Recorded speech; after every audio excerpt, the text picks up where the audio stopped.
আচ্ছা শোনো না চলো আমরা একটা বিয়ে করি, তারপরে একটা বাবু হবে, তারপরে তোমার একটা বাচ্চা থাকবে। চলো না করি। শোনো বর্ষা, আসলে এসব কথা বইলো না, কারণ আমি তোমাকে আসলে কখনোই এসব চোখে দেখি নাই, নেভার এভার। হ্যাঁ প্লিজ, আমি তোমাকে বড় ভাই, তোমাকে আমি বড় চোখে দেখি। হ্যালো ফ্রেন্ডস, আসসালামু আলাইকুম। আমার নাম Mahmud Sunny, music director, singer. আচ্ছা, তা আমি আজকে যে টপিক নিয়ে একটু কথা বলবো, আমি আসলে কখনো লাইভে আসছি সবসময় আমার আইডি থেকে বা পেজ থেকে, যখনই আসছে আমি সবসময় গান ভিত্তিক কথা বলি। আর আজকে একটা অফ টপিকে কথা বলবো, সেটা হচ্ছে রিসেন্টলি না, বেশ কয়েকদিন ধরেই, গত বছর থেকে তার আগের বছর দিয়ে দেখতেছি একটা মেয়েকে নিয়ে খুব বেশি হাই করছে, আলোচনা হচ্ছে। সেটা হচ্ছে, ওর নাম হচ্ছে বর্ষা চৌধুরী, ব্র্যান্ড প্রমোশন করে, রাইট? আচ্ছা, অ্যাসিড দগ্ধমেট, রাইট? আচ্ছা, এই মেয়েটা আমার অনেক আগে থেকে পরিচিত, লাইক 2010 থেকে ওকে আমি চিনি। যখন আমি মিডিয়াতে ঢুকি তখন ও ছিল জাস্ট একটা ছোট বোন হিসেবে ট্রিট করতাম, আমার ফ্যান ছিল, যারা নাকি পিছিয়ে এসে তারা সেলফি তুলতো আমার সাথে। ঠিক আছে, সে এখন right this moment say influence, কি বলবো, যে ব্র্যান্ড প্রমোটার হয়েছে, হোয়াটএভার, সে তার কাজে ভালো করুক, সেটা ভালো কথা। কিন্তু ইন দ্য মিন টাইম দেখতেছি ও অনেক একাধিক বিয়ে করতেছে, সেটাও ওর পার্সোনাল ব্যাপার। একাধিক বিয়ে, 100টা বিয়ে করুক, 200টা বিয়ে করুক, ওর ব্যাপার, এটা আমাদের কিছু বলার নেই। আচ্ছা, প্রবলেম হচ্ছে এটা, ও বিয়ে করছে, আগেও বিয়ে করছে, সেটাও গেল। লাস্ট টাইম যখন রুমি রহমানকে বিয়ে করলো, সেটাও গেল। তারপর শুনলাম রাসেল মিয়াকে বিয়ে করছে। রাসেল মিয়া চিত্রনায়ক, বাংলাদেশের নিউ কামার, যাই হোক আমাদের ছোট ভাই, বিয়ে করছে। এখন আর গেল রাসেল মিয়ার সাথে যখন দ্বন্দ্ব চলতেছে, আমরা তো সবাই দেখতেছি কি হচ্ছে না, তো সবাই দেখতেছি, রাইট? আমরা তো দেখতেছি। ইন দ্য মিন টাইম ওর হয়তো অনেক হেল্পিং হ্যান্ডস পাওয়ার দরকার, উইংস দরকার, রাইট? ফাইট করতে গেলে তো উইংস লাগে, মিডিয়া হোক আর যে কোনো কর্পোরেট লাইফ হোক, যেখানে উইংস লাগে। তো এনিওয়ে, ও গত বছর 2024-এর ডিসেম্বরের 1 তারিখ বা এরকম এই টাইম মেবি আমাকে ফেসবুকে রিকোয়েস্ট পাঠায়। তারপর আমাকে ইনবক্সে লেখে যে ভাইয়া আমি বিপদে আছি, আমি ঠিক আছে, তুমি বিপদে আছো, কি করতে পারি বলো, আমার পাশে থেকে হেল্প করো। ঠিক আছে, তুমি আমাদের পাশে পাবা, আমাদেরকে, আমি বলতে আমাদের বা আমার যে সার্কেল পাশে পাবা মিডিয়াতে, ইফ ইউ আর অথেন্টিক, তুমি যদি রিয়েল হও, দোষী না হয়ে থাকো, তো পাশে পাবা। তো সেই ক্ষেত্রে আমি ওকে এতটুকু একটা কন্ডোলেন্স দিছি ওকে, সুন্দর। আচ্ছা, তার 3 কি 4 তারিখে আমাকে এসে ফোন দিল, একদম ডিরেক্ট মেসেঞ্জারে কল দিয়ে সে ডিরেক্ট দেখি আমার সাথে কথা বলতে, একটু প্রথম 2-3 মিনিট নর্মাল কথা বললো, তারপর দেখি একটু পর সে আমাকে ডিরেক্ট প্রপোজাল দিয়ে বসলো যে ভাইয়া আমি কিন্তু তোমাকে শুরু থেকেই তোমার উপর ক্রাশ খাওয়া, তোমাকে বলতে পারতাম না, এখন আমি অনেক ম্যাচিউর হয়েছি, আগের থেকে অনেক ম্যাচিউর, এখন আমি অনেক কিছু বুঝি, তা আজকে মনের কথাটা বললাম, তোমাকে আমি অনেক পছন্দ করি, প্লিজ আমাকে বিয়ে করো, আমি বিপদ দিচ্ছি। সে আমাকে প্রপোজ করা শুরু করলো। আচ্ছা, এখন সমস্যা হচ্ছে আমি মিডিয়াতে নতুন না, আমি মিডিয়াতে অনেক পুরনো। জাস্ট লাইক আমি যদি 2010-এ ঢুকি, তাহলে 1 যুগ পার হয়ে গেছে, এখন 2024-25, 1 যুগেরও বেশি, রাইট? আচ্ছা, তো আমি তো মিডিয়াতে থেকে, এই মেয়েটা, একটা স্টোরি বলি, 2012-তে সে একবার একটা ক্রাইম করছিল আমার সাথে। তখন সে আমার আশেপাশে, বললাম না, মানে স্টুডিওতে বিভিন্ন ক্লায়েন্ট আসতেছে আমার সাথে, বাংলাদেশের এমন কোন বড় বড় শিল্পীর নাই যে আমার সাথে কাজ হয়নি, সবারই কম বেশি, আমার ভাগ্য সৌভাগ্য যে সবার সাথে কাজ করতে পারছি আমি। এমন বড় বড় শিল্পী, আমাদের এমন নাম বলে শেষ করতে পারবো না, সবাই কাজ করছে, ছোট থেকে বড় সবাই কাজ করছে স্টুডিওতে। তো আমার স্টুডিওতে সবচেয়ে কিছু সবাই, অনেক ছেলে মেয়েরাই আসতো, রাইট? তো সবাই ফ্যান্স আসে, মাঝে মাঝে দেখা করতে আসলে তো সবাইকে ওই ফিরে দেওয়া যায় না, তো বসতে দিতাম আর কি। তো ও এসে বসে থাকতো, দেখতো এই সেই। যাক, ও একটা ক্রাইম করছিল, ক্রাইমে ধরা খাওয়ার পরে সেই 2012-তে সে আমি কোনো অ্যাকশন নেওয়ার আগে সে আমার পা ধরে মাপ চেয়ে গেছে। ওর একটা হ্যাবিট আছে, কথা পা ধরে একদম 2 পা ধরে বাসায় একটা ফ্রেন্ডকে নিয়ে এসে, আমাদের এক ছোট ভাইকে নিয়ে এসে সে আমার পা ধরে মাপটা চায়। এই যে গেল, এরপর দেখা হয়নি। তারপর 2015-তে আরেকবার দেখা করছে, আসলে সে আসছিল গানের ব্যাপারে, গান করবে, ভালো কথা। তখন আমি ওকে নর্মাল বিহেভিয়ার করছি ওর সাথে, ভালো। আচ্ছা, এরপর হারাই গেল, আবার চলে গেল। এতদিন পর সে এসে আমার সাথে 2024 ডিসেম্বরে এসে সে আমাকে প্রপোজ করতেছে। কিসের জন্য? বিয়ের জন্য। ওকে আমি বিয়ে করবো। ওকে, আচ্ছা, আমি যদি ওকে, তখন আমি ওকে এটাই বলছি যে তুমি একটা বিপদে আসছো, আর রাইট নাও আমি তো তোমাকে ওই চোখে দেখি না। Even I had never seen you in that eyes যে তুমি তোমাকে বিয়ে করবো। আমি চাইলে ওই মুহূর্তে ওকে ঝাড়ি মেরে গালি দিয়ে যেটা হোক করে দিতে পারতাম, বাট তার ভদ্রতার সাথে ওকে আমি বুঝাই দিলাম যে তুমি এটা করো না। আর আমি ওকে চিনি, শি ইজ এ, মানে কি বলবো, একটা ব্লাডি ক্রিমিনাল।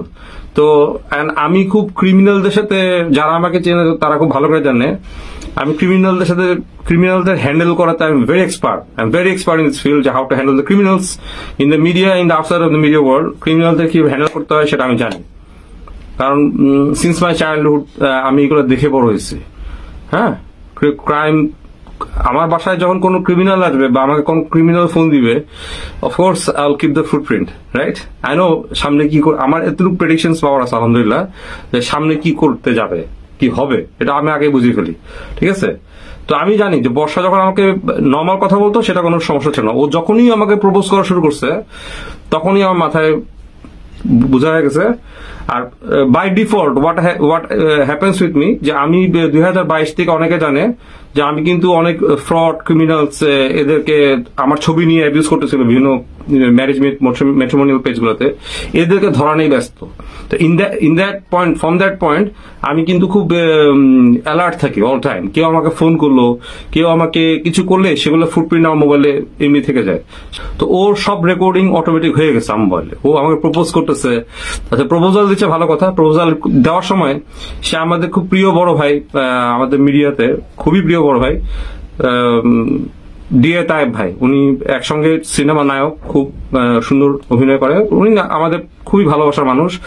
উনি কত বড় নায়ক সে আমি বলতে পারবো না, বাট আমাদের খুব প্রিয়, বাট মানুষ হিসাবে খুবই ভালো। সে আমাকে প্রপোজাল দিচ্ছে, সে আবার আমার কাছে সে ডিএ তায়েবের, যেখানে সে মিডিয়া তো অল দিস ডিএ তায়েবের হেল্প নিয়ে চলে, ডিএ তায়েবের শেল্টার নিয়ে চলে, ডিএ তায়েব ওকে ছোট বোনের মতো দেখে, একদমই শেল্টার দিয়ে রাখে। সে ডিএ তায়েবের নামে বিচিং করা শুরু করছে, আমার সাথে দুর্নাম করা শুরু করলো। কিন্তু ধারণাও নাই যে ডিএ তায়েব ভাইয়ের সাথে আমার কি একটা বন্ডিং আছে, যেহেতু আমি মিডিয়ার পুরান, তা ডিএ ভাইও তো পুরান, মানে আগের থেকে কাজ করতেছে। তো আমরা দুজনেই, মানে ডিএ তায়েব ভাই আমার থেকে খুব বেশি বয়সে বড় হবে না, তো পাশাপাশি আমাদের হয়তো বয়স হবে, কিন্তু আমরা তো দুজনেই অনেক আগে থেকে কাজ করতেছি। তো আমরা তো একজন সাথে একজন পরিচয় থাকতে পারবে না। তো আমি যেহেতু মিউজিক ডিরেক্টর, বাংলাদেশের সিনেমার অঙ্গনে অনেক গান আমার করা আছে, তো সেই ক্ষেত্রে ডিএ তায়েব ভাইয়ের সাথে খুবই ভালো রিলেশনশিপ। শুধু ডিএ তায়েব না, শিল্পী সমিতির, বাংলাদেশের এফডিসির প্রযোজক, পরিচালক, শিল্পী, সবার সাথে আমার পরিচয়। আজকে যদি শিল্পী সমিতির, প্রযোজক সমিতির বা পরিচালক সমিতির পিকনিক হয়, if I'm not the member of any of the groups, আমি তারপরেও ইনভিটেশনস পাই, আমাকে দাওয়াত দিয়ে নিয়ে যায়, আমি যাই অ্যাজ এ ফ্রেন্ড হিসেবে যাই। তার মানে কি আমার সাথে ভেরি ওয়েল কানেকশনস, তাই না? আচ্ছা, ডিএ তায়েব ভাইয়ের নামে সে আজে বাজে কথা বলতেছে। ডিএ তায়েব নাকি ওকে বিয়ে করতে চাইছিল, সেই বিয়ের জন্য নাকি ডিএ তায়েব ওকে খুব প্যানিক করতেছিল। তো প্যানিক করার কারণে সে বাধ্য হয়ে না পারে সে রাসেল মিয়াকে বিয়ে করছে। আবার এটা গেল, এটা আমি এগুলো সব অডিও প্রুফ দিব আফটার মাই ভিডিও পরে আমি অডিও প্রুফটা দিব, পুরো অডিও প্রুফ দিব। তো আমি মুখে বলা লোক না, I always keep the proof and proof print. আচ্ছা, তারপর সে আবার বললো সে নাকি দিনাজপুরের এমপি শিবলি সাদেক, আগে যে আর কি সালমার এক্স হাজবেন্ড, সিঙ্গার সালমাকে বিয়ে করছিল শিবলি সাদেক এমপি শিবলি সাদেকও নাকি ওকে বিয়ের প্রপোজাল দিছিল, সেটা সে প্রত্যাখ্যান করছে। আমি অডিও সব ছাড়বো, সবাই শুনবেন, মানে হয়তো অনেকে হাসি আসবে। আচ্ছা, ইন দ্য মিন টাইম আমি সব শুনছি, বিষয় আমি শুনছি, কিছু কিছু জায়গায় আমি একটু ডিফেন্ড করছি যে আসলে এটা তো অবাক, তোমাকে ডিএ তায়েব বিয়ে করতে চায়, শিবলি সাদেকও বিয়ে করতে চায়, বাবাটা তুমি তো অনেক বড় বিষয়, বিশাল বিষয়, তাই না? তা আমাকে বিয়ে করতে চাও, এটা তো অবাক, তোমাকে এত বড় বড় মানুষরা বিয়ে করতে চায়, আমি তো কিছুই না। তো এনিওয়ে, আমি ওকে সাইলেন্টলি রিফিউজ করছি। আমি ওকে বুঝাইছি, আমি বারবার বলছি যে বর্ষা, আমি তোমাকে এই চোখে দেখি না ভাইয়া, আমি তোমাকে অনেক ছোট বোনের চোখে দেখি, তো আমাকে এগুলো বললো না। এই কৌতূহল তো কেটে গেছে। এরপর আরো কথা ছিল, সে আবার ফোন দিয়ে আবার এগুলো একই প্যাচার পাচ্ছে, শিবলি সাদেক এই সেই। আচ্ছা, ইন দ্য মিন টাইম ও আমাকে আমার করা উচিত কি, আমার ভদ্রতার সাথে ওকে অ্যাভয়েড করা, তাই করছে। আমি অ্যাভয়েড করছি, আমি ওর ফোন আসলে ফোন ধরতেছিলাম না, ও মেসেজ দিল সিন করতেছিলাম না, ওকে আমি রেস্ট্রিকশন মোডে দিয়ে রেখেছিলাম, রেস্ট্রিকশন মিউট মোডে রাখছিলাম। মিউট মোডে দিয়ে পরে আমি রেস্ট্রিকশন মোডে দিয়েছি, কারণ সে অনবরত সে আমাকে SMS করে যাচ্ছে, অনবরত সে কল দিয়ে যাচ্ছে,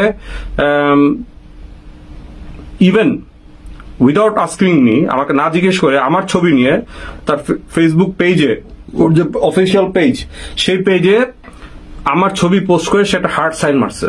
is very insulting for me, কারণ বিকজ অনেকে ভাবতেছে সানি ভাই, মাহমুদ সানি যারা আমাকে চিনে তারা তো চিনি, তারা ভাবতেছে মাহমুদ সানি মেয়ে বসার সাথে মানে কিছু একটা আছে। তো ওখানে হাজার হাজার মেয়ে গালাগালি করতেছে, কিছু মেয়ে এসে আমাকে নক করতেছে, মানে মিনিমাম 40-50টা 60-70টা মেয়ে নক করছে, আপনি কি বসার সাথে কিছু হচ্ছে, আমাকে ঘিরে ধরছে সবাই মেটে। I got puzzle. তখন আমি ওই পোস্টে মেসেজে দেখলাম সবাইকে যে দেখো তোমরা যারা মেয়েরা আছো তোমরা ভুল বুঝো না, ও আমার ছোট বোনের মতো, তো ওকে তোমরা আমাকে নিয়ে কোনো খারাপ ভেবো না। সে দেখলাম কমেন্টসটা ডিলিট করে দিল, ডিলিট করে দিয়ে আমাকে কল করলো, ডাইরেক্ট SMS করলো যে তুমি কমেন্টস করতে গেলে কেন, হুর এটা লেগছে। তারপর আমাকে কল দিল, আচ্ছা ধরলাম, ধরার পরে আমাকে বলতেছে তুমি কেন ওটার কমেন্টস করলা, আমি কমেন্টস ডিলিট করছি, তুই বুঝো না আমি একটা পাবলিক ফিগার। তখন আমি বলছি দাও তুমি পাবলিক ফিগার হও, যাই হোক ওটা রাখবা না, সরাই ফেলো, ছবিটা সরাই ফেলো। সে একদিনের মতো রাখছে ছবিটা, তারপর সরাই ফেলছে, আচ্ছা ভালো কথা। তারপর সে অনবরত SMS করে যেতেছে, তখন আমি ওকে রেস্ট্রিকশন মোডে মারছি, ভালো কথা। মারার পরে সে ভাবছে সে খুব চালাক, শিয়াল একটা চালাক, তো বনে তো শিয়াল থাকবেই, বনে বাঘও থাকবে, সিংহ থাকবে, রাইট? তো শিয়াল যত চালাকি করুক বাঘের সামনে পাবে না, এটা বুঝতে হবে। আচ্ছা, এখন ও চালাকি করে আমার আইডির সাথে আমার ইনস্টাগ্রামটা ছিল, সে একটা হ্যাকার দিয়ে, সে তার প্রমাণগুলা যে SMS গুলো মুছার জন্য সে একটা হ্যাকার দিয়ে আমার আইডিটাকে একটা একটা ভায়োলেটেড ম্যালওয়্যার ইনস্টাগ্রাম আইডি, আমার ইনস্টাগ্রাম আইডির সাথে লিঙ্ক করে আমার ফেসবুকটাকে একটা ভায়োলেটেড আইডি হিসাবে প্রুফ করলো ফেসবুকের কাছে। তো ফেসবুক তখন আমার আইডিটাকে সাসপেন্ড করলো 180 দিনের জন্য। এখনো আমার টাইম আছে টু রিকভার দ্য আইডি। আমার আসলে এত এফোর্ট নাই ওই আইডিটা রিকভার করার, কারণ ওই আইডিতে এমন কিছুই নেই। কারণ আমি ফেসবুকের কাজ এগুলাতে আমরা এত বিশ্বাসী না, আমরা বিশ্বাস করি কাজ হবে পুরো রিয়েল লাইফে, রিয়েল পারফরমেন্স। তো ফেসবুকে বিষয় হচ্ছে ওই যে লাইভ করা এগুলা ঠিক আছে, এখনকার সোশ্যাল প্ল্যাটফর্ম এটা ইম্পর্টেন্ট, বাট আমরা মনে করি সোশ্যাল মেইন স্ট্রিমে কাজ করা ইম্পর্টেন্ট, তারপর ফেসবুক। তা ওই আইডি কিছুই না, তো আইডি গেছে কত আর ছিল, 3000 না 4000 ফ্রেন্ড ছিল। কারণ আমার যে মেইন 13 বছরের আইডি সেটা তো 2022 নষ্ট হয়ে গেছে, ওটা এমনি কোনো কারণে হয়তো কেউ নষ্ট হয়েছে, পুরো আইডি গেছে। তো ওটা ছিল মেইন আইডি। তা আমার পেজ আছে, আমার যারা মেইন আইডি ফ্রেন্ডস সাবস্ক্রাইব, ওটা পেজ আমি অলরেডি আগের থেকে পেজে নিয়ে গেছি। তো আমার এইসব আইডি নিয়ে হেরে, কিন্তু ও যে বেয়াদবিটা করছে ও আইডিটা নষ্ট করছে, আমার ক্লিন বোঝা গেছে। তো ও বুঝতেছে না ওর যে রেকর্ডিং, ওর যে ভয়েস রেকর্ডিং, এভরি ফুটপ্রিন্ট আমার কাছে আছে। তা আমি এতদিন এক্সপোজ করি নাই, আজকে এক্সপোজ করবো। কেন এক্সপোজ করবো, আমি দেখলাম যে আমাদেরই ছোট ভাই রাসেল মিয়া তো ট্র্যাপে পড়ে বিয়ে করছে। এই ছেলেগুলোরও দোষ আছে, আমি বলবো যে ওরা এই মেয়ের মধ্যে কি পায় বা কি পাইছে, কি দেখে যে ওরা বিয়ে করে। আচ্ছা, ওরা হয়তো innocent, they are very new in the media, ওরা হয়তো ভুল করতে পারে, আমাদের মতো লোকরা ভুল করবে না, যারা অনেক পুরোনো দিন কাজ করতেছে, অ্যাটলিস্ট ওরা ভুল করবে না। আর এরপরে এখন দেখলাম আকাশ নিবিড় বলে একটা journalist, he is also new কামার, আমাদের নিউ জেনারেশন জার্নালিস্ট। এই ছেলেকে দেখতাম যে সবসময় ওর হয়ে নিউজ করতো, ওর হয়ে নিউজ করতো, সব জায়গায় ওর হয়ে ফাইট করতেছে। আমরা তো বুঝি কেন ফাইট করতেছে, এখানে অবশ্যই টাকা পয়সা লেনদেন না। জার্নালিস্টদেরকে যতই টাকা দেওয়া হোক, জার্নালিস্টরা কখনো খুব বেশি আন্তরিকতা, জার্নালিস্টরা কিন্তু জার্নালিস্টের জায়গায় থাকে একটা টাইম পর্যন্ত ওদের জায়গায় থাকবে। ওরা যতই মিথ্যা লেখুক, লেখুক, ঘুরে ফিরে কিন্তু একদিন না একদিন ও জার্নালিস্টের সত্যি কথা লিখবেই। এটাই তো মানে মানুষের এথিক্স, তাই না? মোরালিটি, নৈতিকতা এটাই। তো যতই জার্নালিস্টকে টাকা দিয়ে কিনতে যাক, জার্নালিস্ট কিন্তু জার্নালিস্টদেরকে কেনা যায় না। একটা টাইমে সামাজিক বিভিন্ন যে অবস্টেকলস গুলো আছে, রিয়েলিটি আছে, এটা যখন জার্নালিস্ট ফেস করে তখন তারা ঠিকই সত্যি কথা লিখবে। তা আমি বুঝছি যে এই ছেলেটাকে হয়তো কোন রকম জিম্মি করে রাখছে বসা, তো এই ছেলেটাকে দিয়ে বিভিন্ন নিউজ করে, ওর ফরেন নিউজ করে, হেলেনা জাহাঙ্গীর, তারপরে আপা হেলেনা জাহাঙ্গীর আপা, তারপরে রাসেল মিয়াকে নিয়ে নিউজ করতেছে অল টাইম, সব ফেক নিউজ। আচ্ছা, এই যে কি জানি ছেলেটার নাম ভুলে গেলাম, জার্নালিস্ট আর কি, তো ওর সাথে এখন দেখলাম ওর সাথে বিয়ে হয়েছে, ঠিক আছে, ওর নামটা জানি কি ভুলে গেলাম, মাথা কাজ করতেছে না, আকাশ নিবির সাথে ওর নাকি বিয়ে হয়েছে। ইট মাইট বি ট্রুথ, ওর বিয়ে হইতেই পারে। যেই মেয়ে আমার কাছে হেল্প চেতে, আমি ওর বড় ভাইয়ের মতো, একদম বড় ভাই, অবশ্যই বড় ভাই, যেখানে আমার সাথে মিডিয়াতে অনেক আগে অনেকেই আছে আমার সাথে কথা বলতে গেলে 3 বার চিন্তা করে কথা বলে। আমি বলতেছি আমি কোনো মাস্টার না, বাট আমার সাথে কথা বলতে গেলে 3 বার চিন্তা করে কথা বলতে হবে, কারণ একটু দিক দিয়ে কথার দিক থেকে ওদিক হবে, আমি কিন্তু আমার they will see my bad face. আমি কিন্তু এত ভদ্র না, খারাপদের সাথে খুব খারাপ থেকে খারাপ হয়ে যায়। আমি ওদেরকে ওদের রেজাল্ট আমি দিয়ে দিই, হাতে পুরস্কার দিয়ে দিই। তো ও এত বড় বেয়াদব, আমি জানতামও না যে রাসেলের সাথে ডিভোর্স হয়নি। আমি যদি জানতাম যে রাসেলের সাথে ডিভোর্স না হয়ে সে আমাকে প্রপোজ করতেছে, আমি ওই দিনই ওকে গালি মারতাম যখন আমাকে প্রপোজ করতেছে। আমি তো জানি না, আমি ভাবছি রাসেলের সাথে প্রপোজ হয়েছে, সরি ডিভোর্স হয়েছে। পরে আমি যখন জানলাম যে ডিভোর্স হয়নি, আর এর মধ্যে আইডিটাও নষ্ট করে দিল, তো thief is caught in my hand, হ্যাঁ, ক্লিয়ারলি ডান। নাও ওকে আমি ডাইরেক্ট ফোন করে জিজ্ঞেস করলাম যে কি ব্যাপার, তুমি আমার আইডিয়া নষ্ট করলা? বললা ভাইয়া আমি আইডি নষ্ট করি নাই, তুমি কি করে বলতেছো, তোমার কাছে কোনো প্রমাণ আছে? এখন চোর তো চুরি করে জিজ্ঞেস স্বীকার করবে না, আমি তো জানি প্রমাণ কেমনে, এটা আমি বের করছি, ফুটপ্রিন্ট সব বের করা থাকে, রাইট? আমার আইডি লগ ইন কোথা থেকে হয়েছে, কোথা থেকে ম্যালওয়্যার অ্যাটাক করা হয়েছে, সিঙ্গাপুর থেকে, আমি তো সব দেখতেছি। আমার কাছে আমি সব রেকর্ডিং দিব একটা পর একটা, from my page আর even through all the journalist media আমি দিব প্রমাণ। এই মেয়েটা একটা সাক্ষাৎ, আমি বলবো সাক্ষাৎ শয়তান একটা মেয়ে। শয়তান যদি কেউ থাকে মানুষ রূপে, এই ইচ্ছে এই মেয়ে। এই মেয়েটা এত বেয়াদব, চরম লেভেলে বেয়াদব, যে যেই মেয়ে আমাকে 2012-তে আমার পা ধরে মাপ চেয়ে গেছিল, সেই মেয়ে এসে আমাকে এখন প্রপোজ করে। তো ব্যাপারটা হচ্ছে কি, এরকম আমি ওকে অডিওতে ওকে যখন বকা দিচ্ছিলাম, আমি ওকে বলছি দেখো আজকে আমার বাসার কাজের বুয়া কালকে যদি কোটিপতি হয়ে যায়, টাকা হয়, ও আমার বিয়ের প্রপোজ দেবে, আমি তো রাজি হবো না, রাইট? আচ্ছা, টাকা হলে তো মানুষকে রাজি হওয়া যায় না। বা ওরও যদি ড্রাইভার টাকা হয়ে যায়, বিয়ে করতে চায়, ও কি রাজি হবে? তখন বলছে আমি তো ড্রাইভারও না, আমি তো কাজের বুয়া না। আমি তুমি আমার কাছে একটা কাজের বুয়ার মতো। এটা শুনতে অহংকার, এটা অহংকার না। আসলে আমরা টাকা, শিক্ষা, বিদ্যা দিয়ে আমরা মানুষকে মেজার করি না। আমরা মানুষকে মেজার করবো হচ্ছে তার কতটা সম্মান আছে, সম্মানের লেভেলটা দেখতে হবে। আজকে আমি মাহমুদ সানি চাইলে যাকে তাকে যা প্রপোজ করতে পারি না, আই ক্যান ডু ইট। আমি একটা মেয়েকে পছন্দ হয়েছে, আমাকে দেখতে হবে সে সমাজে কতটা সম্মানিত। ওর থেকে আমি আর একটু ডাউনে আছি, হয়তো ওর থেকে আমার অনেক টাকা আছে, কিন্তু আমি ভাই ওই মেয়েটার ভিতরে তো অনেক ethically she is very strong, তার মোরালিটি অনেক স্ট্রং। তো ওকে আমি চাইলে তো ভাই বিয়ের প্রপোজাল দিতে পারি না। একটা ব্যাপার আছে না, যে জাতের একটা ব্যাপার আছে, মানুষ সবাই সমান, আমরা সবাই কবরে যাবো, কিন্তু লিভিং স্টাইল, মানুষের জাত কি বলে, জাত বলে এটাই যে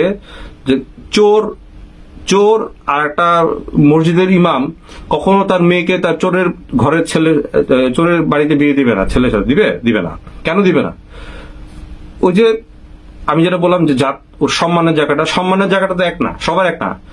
আমার থেকে আরো সুপারিয়ার লেভেলের কেউ আছে, তাকে আমি চাইলেই তো হুট করে বিয়ে করতে অফার দিতে পারি। আর অফার দিলেও, বিয়ের প্রপোজাল দিল, সে যদি রিফিউজ করে দেয় আমাকে শান্তভাবে, আমার কাজ হবে সরে যাওয়া এখান থেকে। অবশ্যই তার আইডি নষ্ট করে দেওয়া, এটা আমার কাজ না, তাই? আচ্ছা, আবার বিয়ে করতে ওকে প্রপোজাল দিতে যায়, যার হেল্পে আমি মিডিয়াতে চলি, যাদের হেল্পে আমি চলতেছি মিডিয়াতে, তাদের নামে বিচিং করার তো ওই লোকটার কাছে দরকার। যেভাবে বর্ষা চৌধুরী আমার কাছে ডিএ তায়েবের নামে আজে বাজে কথা বলছে, মানে যেগুলো আমি ছাড়বো একটু পরে, তো আমি সবগুলা ঘাটায় দিয়েছি, পুরো সে বানোয়াট কথা বলতে। সে দাবি করতে সে নাকি এটিএন নিউজের চিফ অ্যাডভাইজার, তারপর ডিএ তায়েবের প্রোডাকশন সবকিছু দেখে। এগুলা মানে রিয়েলি সাউন্ডস ফানি। তো ওকে আমি কি ইগনোরই করছি, কারণ ওকে নিয়ে হাসারও টাইম নেই আমার। কিন্তু আমার আইডিটা নষ্ট করছে, তাও আমি কিছু বলতেছিলাম না। কিন্তু এখন আমি দেখতেছি যে she just ran to the too much level, মানে শি ক্রস দ্য লিমিট। নাও আমি ডিক্লেয়ার করেছি what I am going two declare, যে আমি প্রুফ দিয়ে দিচ্ছি, ওর সব ফুটপ্রিন্ট, ওর সব রেকর্ডে প্রুফ দিয়ে দিচ্ছি। ডিএ তায়েব এমন একটা লোক, কেউ হয়তো ওনাকে চিনে, পার্সোনালি কেউ চিনে না, উনি এমন একটা লোক, উনি মানুষের বিপদ আপদে সবসময় উনি পাশে থাকে। উনি শিল্পী সমিতির ভাইস প্রেসিডেন্ট। তো যার নাম ভাঙায় ভাঙায় সে রংবাজি করে বেড়ায়, দিয়ে তার কিন্তু এরকম টাইপের লোক না যে রংবাজি করবে, উনি পুলিশ বলে, he is not like that. তো ওনার নাম ভাঙায় সে দুনিয়ার অপকর্ম করে বেড়ায়, কিছু হলে ওই নাম ভাঙায় দেয় আস্তে করে। তো আমার কাছে যখন আমারই ভাইয়ের নামে বিচিং করবে, তো এটা হাস্যকর না? তো আমি আজ পর্যন্ত ডিএ তার কিছু বলি নাই। আজকে সকালবেলা বলছি, ডিএ তার শুনছে, সব শুনে উনি চুপ হয়েছে, উনি কি বলবে, কি বলতে পারে। তা এখন I am going to take the real legal action against her. কি অ্যাকশনটা কি, আমি ওকে এক্সপোজ করে দিচ্ছি। তো এখন যত সাংবাদিক ভাইরা আছো আপনারা প্লিজ স্প্রেড দিস, এই ক্লুজ গুলা, এই প্রুফ গুলা স্প্রেড করো, আর make aware all the media যারা সেলিব্রিটি আছে। যেমন ও কথায় কথায় নিজের সাথে পূজাচেরি, পরিমণি, অপবিশ্বাস, অমুক তমক, বিশেষ যারা খুব এখন উঁচু লেভেল আছে, ও নিজের সাথে ওদের সাথে নামটাকে ট্যাগ করতেছে। কেন?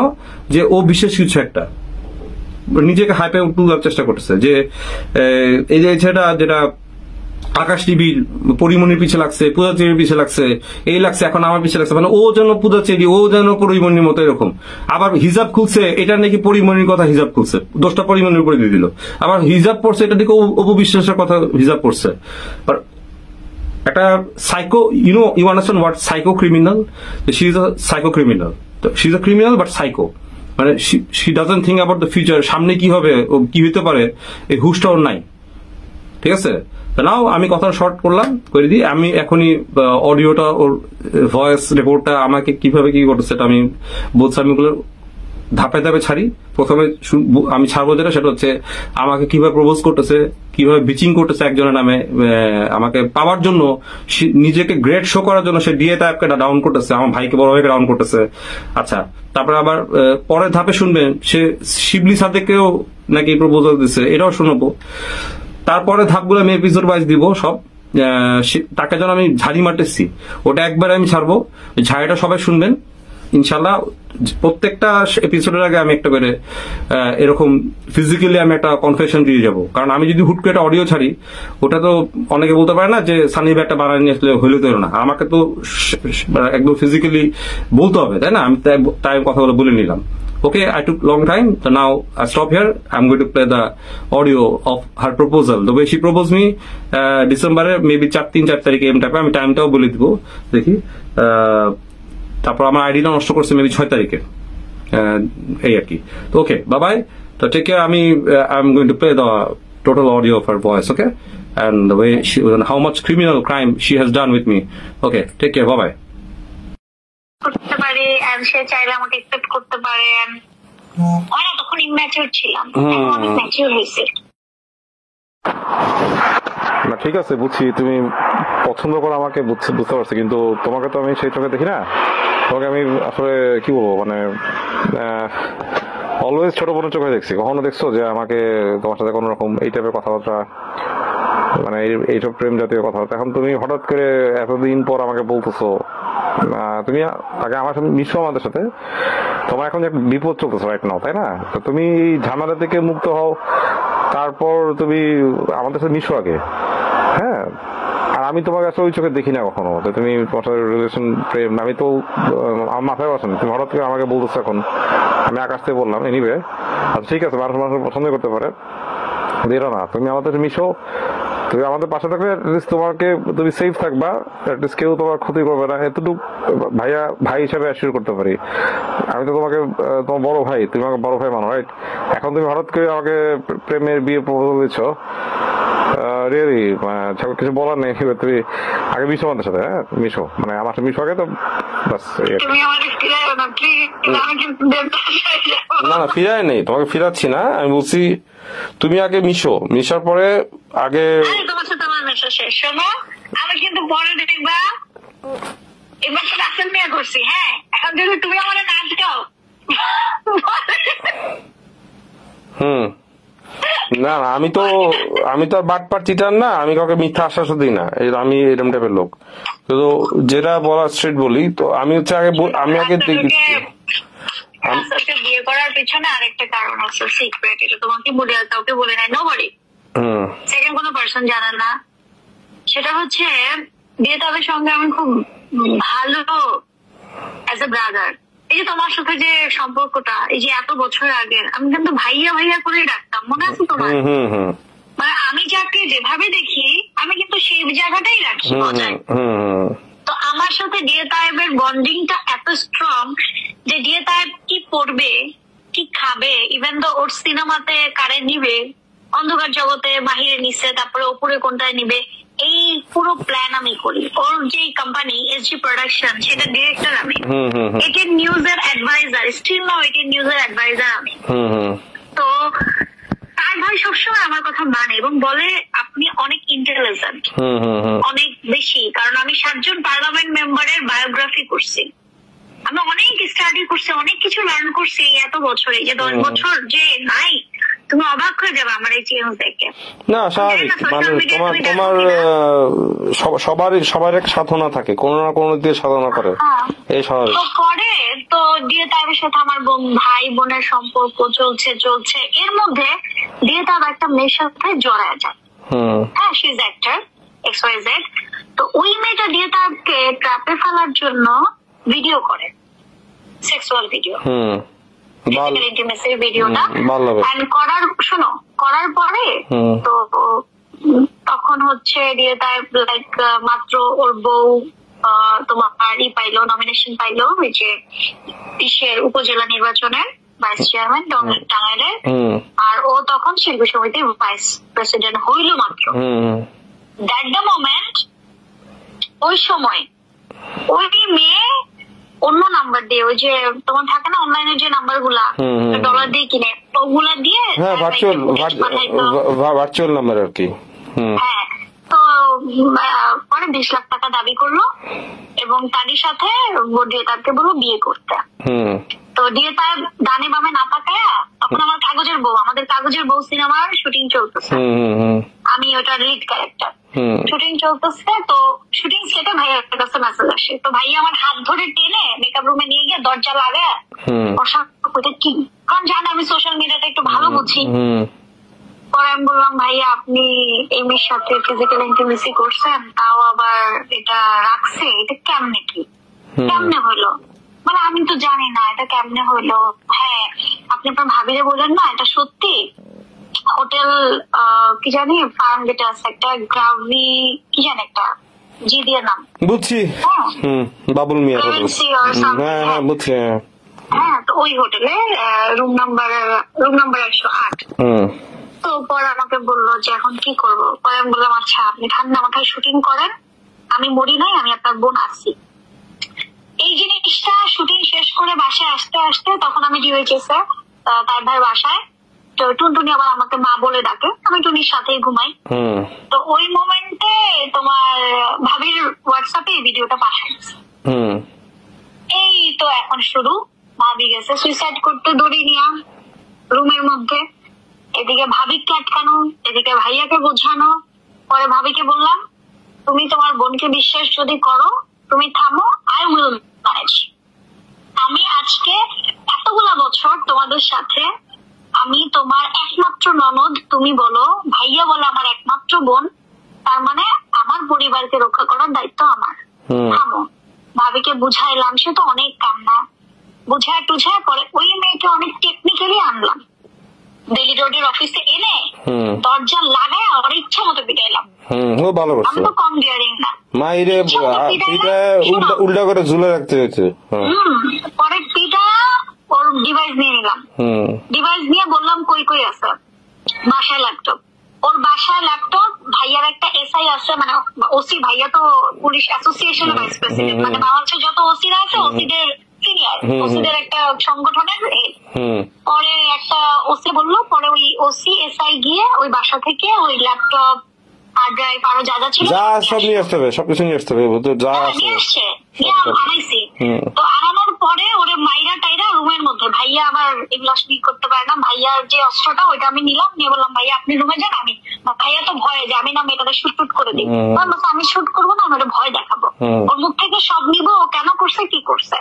পরে মেয়েটা বললো যে ভাবি নাকি ওকে খুব রুড বিহেভ করতো, এবং বিয়েটায় ওর সাথে ফিজিক্যাল ইন্টিমেসি বছর 2-3 ধরে কিন্তু বউয়ের প্রায়োরিটি নাই, ওর বউ উল্টা ওর সাথে মিসবিহেভ করে।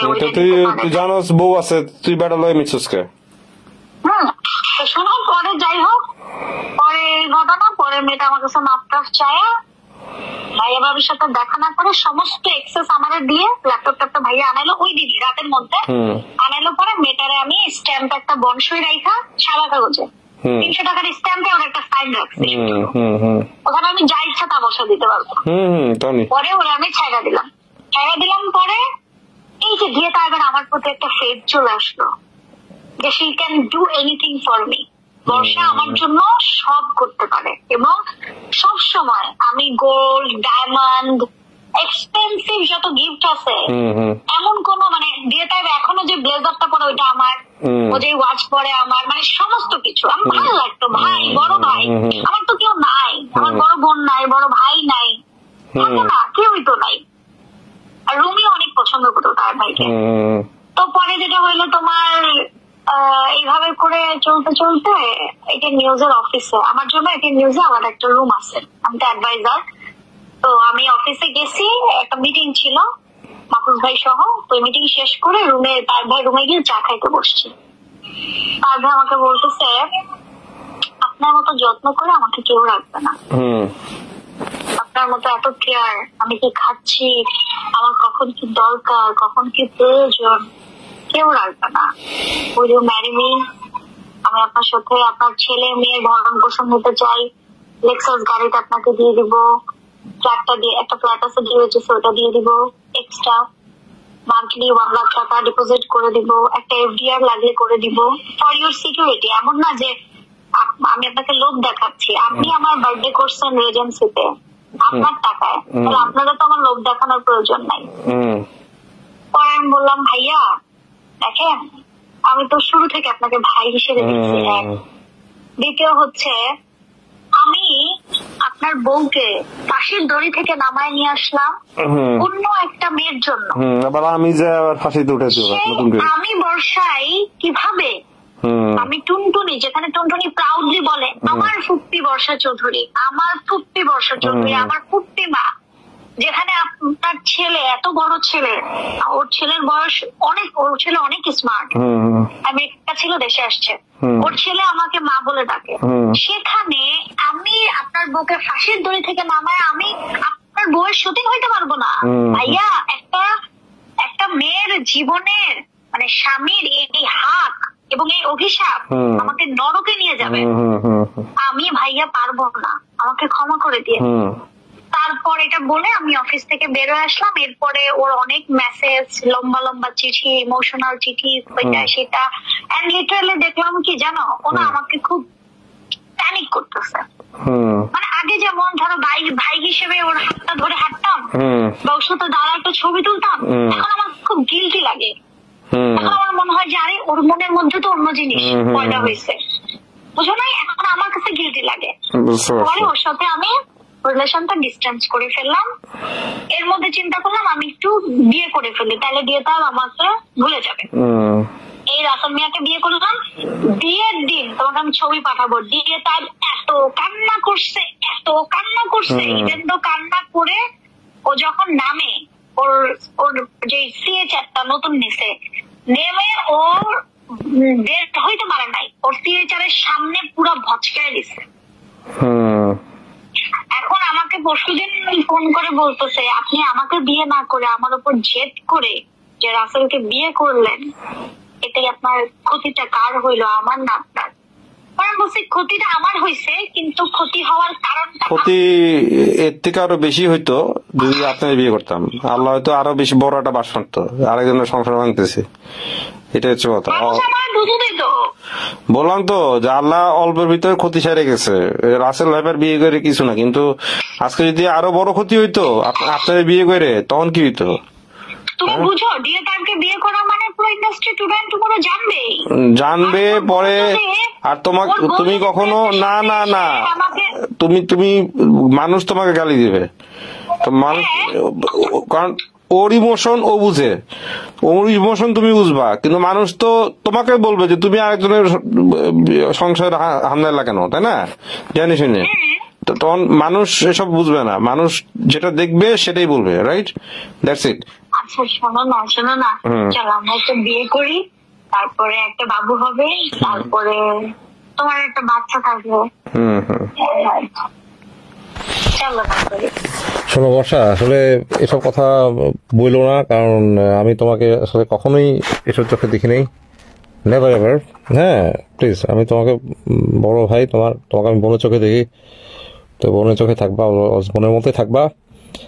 যাই হোক, বলছো আমাকে এখানে বলতে ভুলে গেছি, মাঝখানে সালমার জামাইও তো আমাদের বিয়ে করতে চেয়েছে, শিবলি সাদেক। উনি তো ভালো লোক। ছাগল রে, ওই সালমা তো আমার, সালমা, তারপরে সাব্বিরের বউ আমার তো মেয়ে ফ্রেন্ড নাই, একমাত্র সাব্বিরের বউই আমার। সালমা, ও শিবলি সাদেক পাওয়ারে আছে না পাল্লায় আছে না কোথায় আছে? পাল্লায় আছে।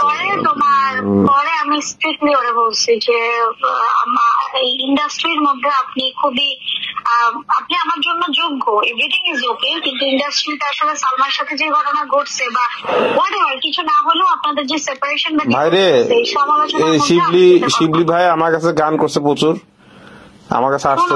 শিবলি আর সালমা তোমার বাসায় আসছে, আমি তোমার বাসায় আমার মনে নাই তুমি দেখছো কিনা। হ্যাঁ তুমি তো দেখছো আমার সাথে রিলেশন কিরকম, সবসময় রেগুলার কাজ করতো, আর এমনি লোকটা তো ভালো। তোমাকে প্রপোজ করলো কিভাবে ভাই? সবাই তোমার প্রপোজ করে, দিয়ে তাই প্রপোজ করে, শিবলি ভাই প্রপোজ করে। এনিওয়ে তোমার ভাগ্য ভালো তো বাবা। তো যাই হোক, তোমার প্রপোজ করে ভালো মানুষ, তুমি ঠিক আছে, বাট শিবলি ভাইয়ের মতো লোক তো আমি কখনো, আমার যতটুকু ধারণা, প্রপোজ করার মতো লোক না, আই থিঙ্ক। যাক, তোমাকে যদি করে থাকে এটা তোমার জন্য গুড লাক, মানে